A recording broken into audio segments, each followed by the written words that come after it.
and this is the title lesson of the book.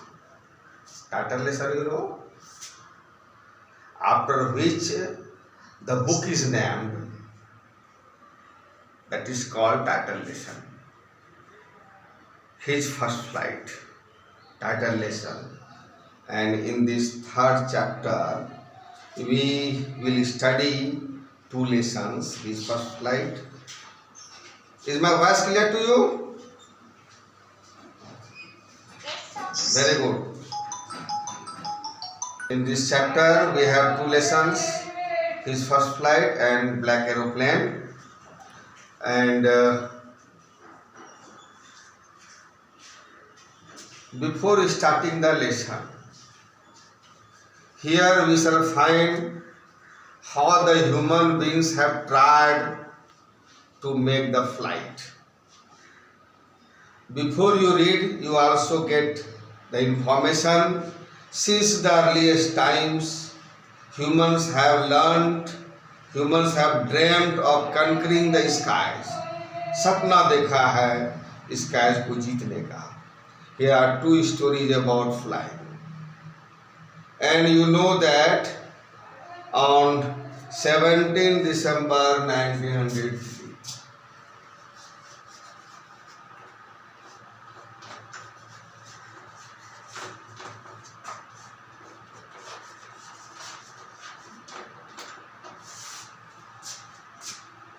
on 17 December 1903, Wilbur, who were Wright brothers, Wilbur and Orville Wright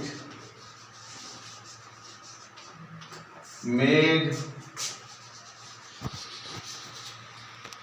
first aeroplane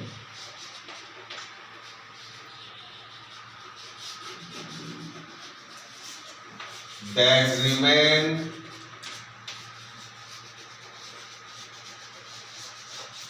in air for 12 seconds. Isn't it? How much time? Covering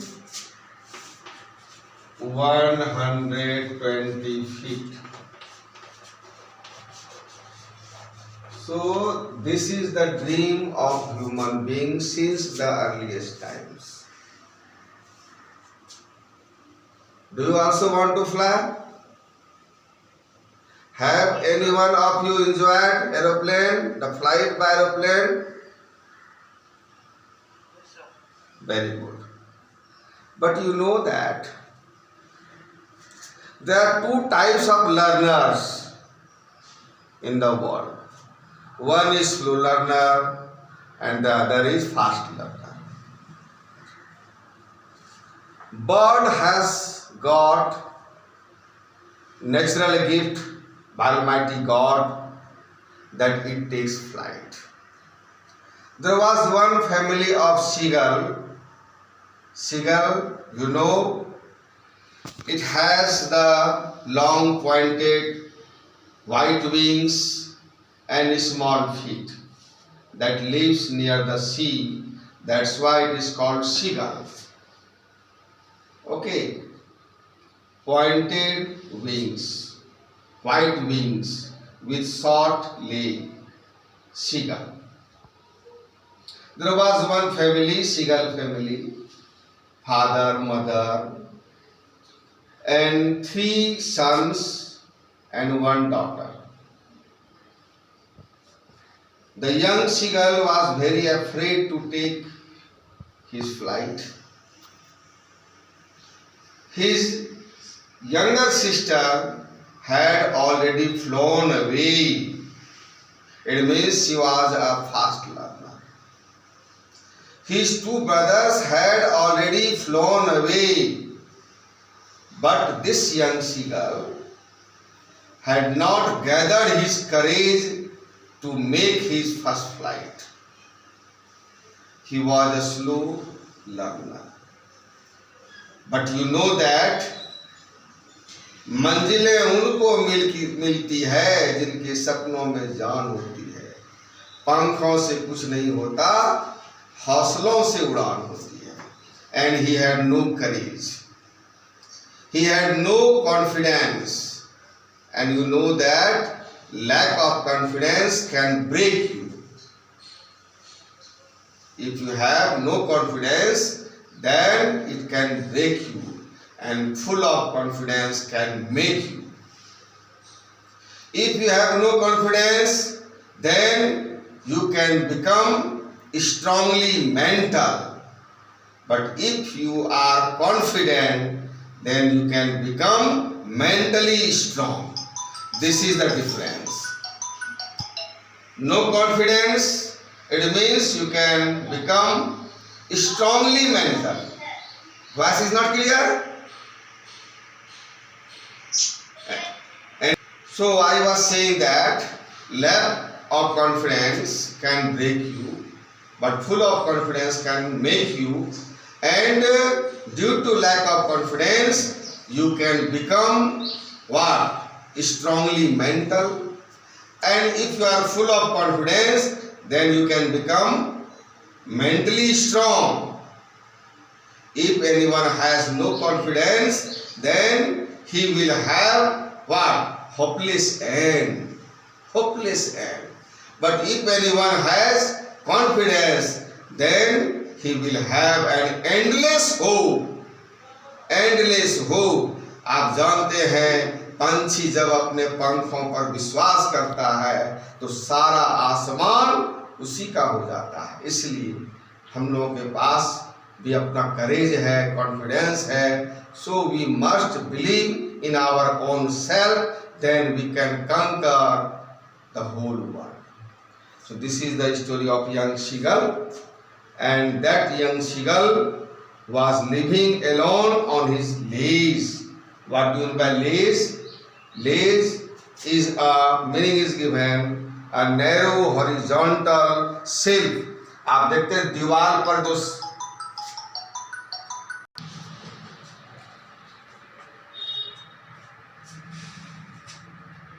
if any wrong word is used,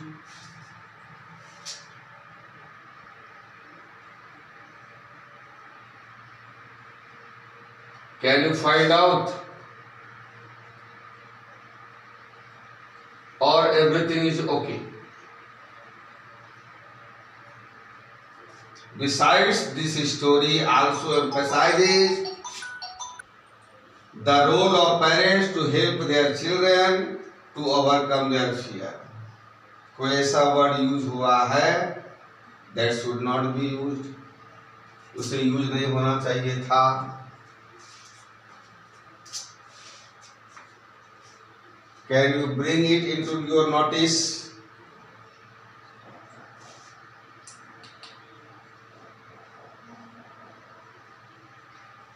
No. ठीक, मैं आपको help करता हूँ। Very good, मैं आपको help करता हूँ। There are two types of infinitives. Lesson पढ़ते समय हम ग्रामर को भी देखते चलेंगे, कहाँ पर क्या। एनसीईआरटी की बुक हम रिसर्च बुक है। No any word will be found here wrong. No any mistake. Research करते रहना चाहिए इसमें। There are two types of infinitives. Now the question is that what is infinitive? The first form of verb is infinitive. जैसे take है, go है, run है, कोई भी आप वर्ड ले लें आप verb form, first verb form, उसे infinitive कहते हैं। ठीक है, right? First form the verb. अब टू टाइप्स ऑफ इन्फिनिटिव होते हैं। किसी में टू लगता है उसे बोलेंगे फुल इन्फिनिटिव, किसी में टू नहीं लगता है उसे बोलेंगे बेयर इन्फिनिटिव। जैसे we have assembled here to study, तो यहाँ स्टडी में टू लगा हुआ है, इसलिए to is an example of full infinitive. और कुछ वर्ड ऐसे हैं वर्ब, इसके बाद जो कोई वर्ब आएगा उसमें टू का यूज नहीं होना है, जैसे हेल्प वर्ब के बाद अगर कोई वर्ब आता है, मॉडल वर्ब के बाद आता है, फील के बाद आता है, लेट के बाद आता है। जैसे the teacher let me go, let के बाद अगर गो आ रहा है तो गो में टू का यूज नहीं है। This is an example of bare infinitive. Model verb के बाद I can do this work, can के बाद जो डू आया है इसमें टू नहीं है। This is an example of bare infinitive. यहाँ पर आप देखेंगे हेल्प के बाद जो भी वर्ब आएगा उसमें टू नहीं आना है। यहाँ मैंने टू का यूज किया है, सो दिस इज रॉन्ग। ओके, लगता है थोड़ा और कि यहाँ टू का यूज होना चाहिए, लेकिन हेल्प के बाद, फील के बाद, मॉडल वर्ब के बाद, ठीक है ना, लेट के बाद यूज नहीं होता है। This was the grammatical item and later on I will discuss you. The young seagull was alone on his legs. He was banqueted by the family. His two brothers and his sister had already flown away the day before. The day before means the previous day. एक दिन पहले ही उड़ चुके थे। They were fast learners, and the young seagull about whom we are talking, he was a slow learner. He had no courage.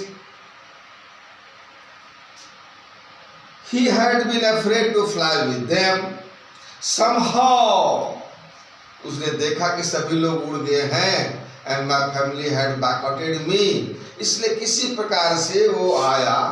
Suppose कि ये जो desk है, ये लेज है, लेज का जो एज है किनारे पर, वो चाहा कि एक बार हम अटेम्प्ट लें, लेकिन जैसे देखा मिलो डाउन, वहाँ नीचे में सी है, he thought that his wings would never support him. He had been afraid to fly with them. Somehow when he had taken a little run forward to the brink, brink means to the edge of the ledge, ledge के किनारे आ गया, brink पर आ गया, and attempted to flap his wings, एक बार flapping किया, fluttering किया उसने, he became afraid. Why? Because he was a slow learner. The great expanse of sea, the great expanse, पूरा फैलाव था सी का, नीचे miles down, and he thought that if his wings had not supported him, then he would fall down and die. मरने से उसको बड़ा डर लग रहा था। But we well know that no risk, no gain. The great expanse of sea stretched down beneath, and it was such a long way down, miles down. He felt certain, he felt sure that his wings would never support him, so he bent his head. इसलिए उसने अपने head को झुका लिया शर्म से। बड़ा तेजी से एक बार आया था, प्रयास किया।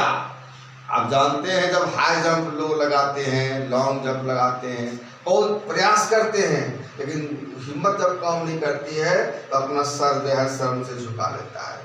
Likewise, he also hung his hand in shame and ran away back to the little hole. फिर से वापस चला गया होल में, जो कि इस पे लेज पर बना हुआ था, होल, उसमें चला गया। Under the ledge where he slept at night. Even when means even though, यद्यपि each of his brothers and his little sister whose wings were far shorter, उसकी छोटी बहन का विंग्स उससे बहुत ज़्यादा छोटा था, then his own ran to the brink, flapped their wings and flew away, because they were fast learners. He failed to muster, he failed to gather his courage to take that plunge, to take that dive नहीं लगा पाया, which appeared to him so desperate, which appeared to him so hopeless, so dangerous. His father, आप जानते हैं parents बहुत प्रयास से कोशिश करते हैं, अगर कोई बच्चा नहीं पढ़ता है तो पेरेंट्स को घर से भगा देंगे, तो वो खाना नहीं मिलेगा। They try to take out the fear out of his heart. They want to make him stand on any way, by hook or by crook. किसी प्रकार से बच्चा अपने पैर पर खड़े हो जाए। He must know the hard realities of life. आप जैसे ही घर से बाहर कदम रखते हैं, you have to face the hard realities of life. His father and mother had come around, calling to him shrilly in a sharp voice. जोर से डांट रहे थे. Upbraiding him. Meaning is given. What is meaning of upbraiding? Scolding him. डांट रहे थे father and mother. हम लोग को भी डांट पड़ती है, पड़ी थी पहले, आप लोग को भी पड़ती है. सारे पेरेंट्स प्रयास करते हैं that they should teach their children the basic lesson of life for survival. Survival इतना आसान नहीं है. Threatening to let him starve, धमकी दे रहे थे that you will not given any piece of food, you will starve, तुम भूख से मर जाओगे. So do effort and get the food. प्रयास करो, भोजन लो.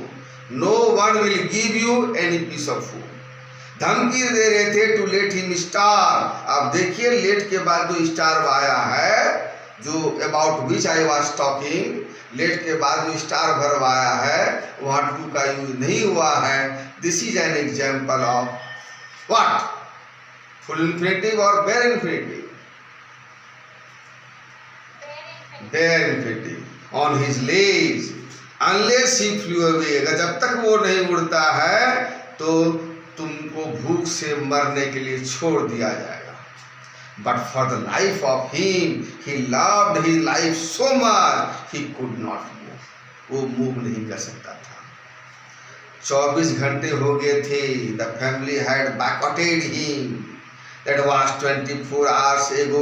Since then nobody had come near him. घर में ही कोई छोटा बच्चा हमेशा बार बार वो जिद करता है, बदमाशी करता है, तो हम लोग बोलते हैं तुमसे आज कोई बात नहीं करेगा. वो दौड़ के जाएगा दादाजी के पास में, माँ के पास जाएगा, पापा के पास भी जाएगा, दीदी के पास भी जाएगा. सभी बोलते हैं आज तुमसे कोई बात नहीं करेगा. कोई उसके पास में नहीं आए थे. The day before, all day long, he had watched his parents. Yesterday, the previous day, वो देख रहा था अपने पेरेंट्स को flying about with his brothers and sister. उसके पेरेंट्स उड़ रहे थे भाई बहनों के साथ. कल से ही वो देख रहा था. And parents perfecting them. Parents were making them perfect in the art of flight. In the art of flight, parents were making them perfect. To his 2 brothers and 1 sister, 1 little sister, younger sister, teaching them how to skim. Skim is meaning is given to move lightly on the surface of water.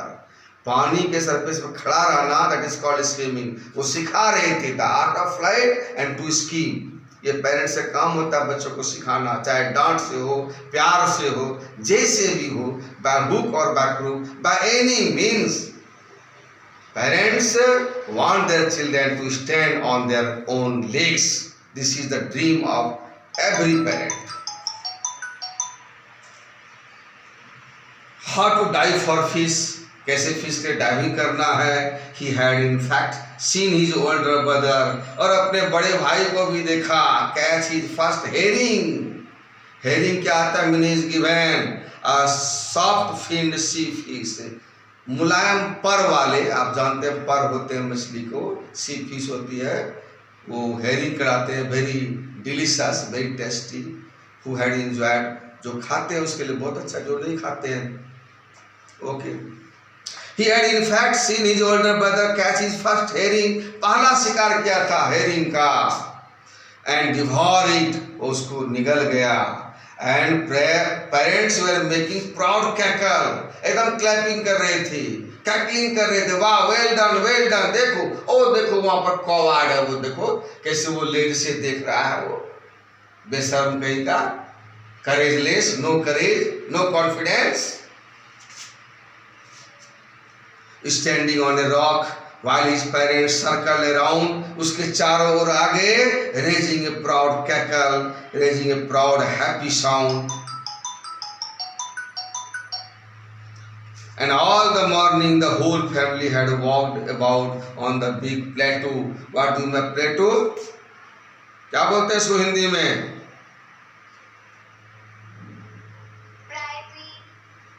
Priority. A high area of flatland, sea में जहाँ receded by water, जहाँ water नहीं रहता है, पानी वहाँ से हट जाता है, that part is called plateau. वहाँ पर उसके भाई बहन, जब वहाँ बालू सब जमा हो गया था, सारे भाई बहन वहाँ पर जो है बैठ करके वो खा रहे थे, सो रहे थे, उछल रहे थे, उड़ रहे थे। दे वर एंजॉयिंग देमसेल्व्स। मैक्सिमम मैंने आपको बताया कि एंजॉय के बाद रिफ्लेक्सिव प्रोनाउन का यूज होता है। They were enjoying themselves, I am enjoying myself in teaching you. Okay. On the big plateau, midway down the opposite cliff, cliff means rock, जो उस रॉक पर जो लेज बना हुआ उसके ठीक सामने प्लेटो था। All his brothers and sisters, parents were there, taunting him, taunt भी कर रहे थे। कौन taunt करते हैं? फैमिली में ज्यादा taunt कौन करेंगे? अगर आप नहीं सुधरेंगे तो if you don't improve yourself, then who will taunt you? Parent, especially father, taunting him with his cowardice, with his timidity। देखो देखो कितना कार बेशरम वहां से केवल देख रहा है। छोटी बहन है ये, उसको आ गया उड़ने के लिए। And he standing there only looking at us. धीरे धीरे सूरज भी चढ़ रहा था, भूख भी 24 घंटे से, he was hungry for 24 hours. जैसे जैसे sun was ascending, he was feeling the pinch of hunger also. सीधे धूप उसके ऊपर पड़ रहा था, भूखा शरीर, he could not tolerate it। The sun was now ascending, the sky blazing, shining on his leg, लेज पर सीधे पड़ रहा था। That faced the south, he felt the heat, उसको धूप का अनुभव हुआ, because he had not eaten since the previous nightfall। और पेट भरा हुआ रहता है तो अच्छा ही लगता है, जब पेट में कुछ नहीं रहता है, नथिंग लुक्स गुड। ही स्टेप स्लोली, एक बार फिर से वो आया प्रयास करने के लिए। He step slowly out to the brink, brink means edge, किनारे पर, of the ledge, and standing, लेकिन फिर उसकी हिम्मत नहीं हुई, वह खड़ा रह गया। Standing one leg with the other leg hidden under his wing, this is the way of sleeping of any bird. जब भी कोई सोते हैं तो एक लेग को जो है अपने पंखों पर छुपा देते हैं, फिर वो सो जाएंगे। And that happened the same with the young seagull. He closed one eye then the other, एक आंखें बंद कर ली, दूसरी भी आंखें बंद कर ली। एंड प्रिटेंडेड एंड एक्टेड, नाटक किया, टू बी फॉलिंग asleep। वो दिखा था, if you don't care me then I also don't care you. मुझे भी आपकी परवाह नहीं है, आपने मुझे बैकवर्ड कर दिया, कोई बात नहीं, मैं अकेले जी लूंगा, मैं सो जाऊंगा यहीं पर, भूखे सो जाऊंगा, अगर आप यही चाहते हैं तो। Still they took no notice of him, फिर भी कोई नोटिस नहीं लिया। He saw his two brothers and his sisters lying on the plateau, प्लेटो पर लेटे हुए थे, आराम कर रहे थे, एंजॉय कर रहे थे। Dosing, they were napping with their heads sunk into their necks, आप जानते हैं अपने हेड को नेक पर छिपा लिया था। His father was preening, beak से प्रीनिंग कर रहा था, कॉमिंग कर रहा था उसके फादर। कैसा फेदर था? What was the colour of their feather? White. His father was preening was white, preening the feathers on his white back. Only his mother was looking at him, केवल माँ देख रही थी।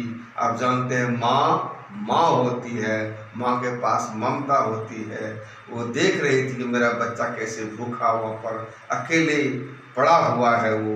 Only she was looking at him, she was standing on a little high hump on the plateau. Plateau तो एक hump था ही of sand, उसके ऊपर भी जो हाई प्लेस था उस पर वो बैठ गई ताकि वो आसानी से देख सके। She could see from that height easily to her hungry son, her white breast thrust, उसके वाइट ब्रेस्ट निकले हुए थे, यानी कि माँ की ममता निकली हुई थी।